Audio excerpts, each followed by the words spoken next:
My name is Jim Thomas, and welcome to the Fitness Management Update. Our topic today is secrets of gym sales success. And here's the folks that can really benefit from this. If you're brand new in the fitness industry, you're trying to learn how to do this. If you're a veteran, you've become stagnant, you've fallen into a slump. If you're a manager and you're trying to jumpstart a team, take these tips and let's implement these right away. And here's number one. You want to call your power base. You want to call people you know.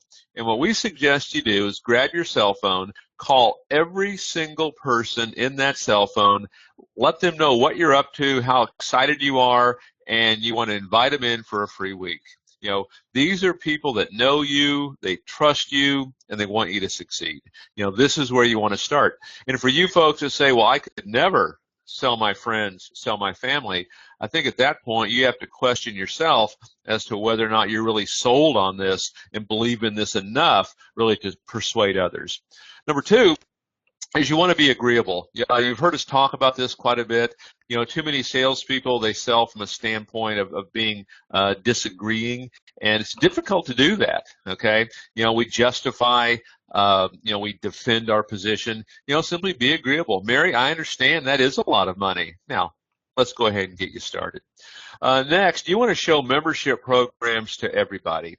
And what we mean here is regardless of circumstances, every single non-member that enters your building should get a membership presentation. I mean, the truth is they can't say yes unless you present the program to them. Same thing if you're a personal trainer or selling something else. Everybody gets a presentation. Next, use a choice close.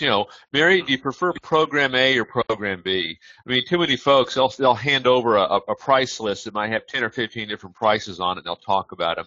And that's going to do nothing more than confuse your customer. Keep it simple, choice close. It's easy to ask for you, and it's easy to say yes for your customer. Get other people involved, that third-party touch. Introduce your prospect to other staff members. Introduce your prospect to other members. Be sure that before your prospect leaves, they get a chance to meet your manager or meet, somebody else in the gym. It's everyone's responsibility. Everyone should have interest in getting this person as a new client, not just the salesperson. The next sale, that second sale. When you conclude that membership, that person has bought, really the hardest part's been done here at that point. You've got them committed.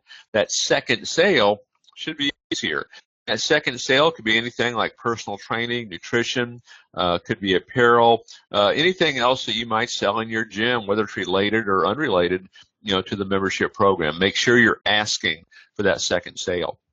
And then finally, make sure you're following up immediately. Make sure when you're doing follow-up, you're doing it quick. When it's a new lead that comes over, make sure within 5 minutes you're following up. If that phone's ringing, make sure you're answering it. Make sure you're staying on top of your follow-up. In the era we're in, it's about fast, quick, easy, friendly. So follow up immediately and follow up quickly. My name is Jim Thomas, and this has been the Fitness Management Update.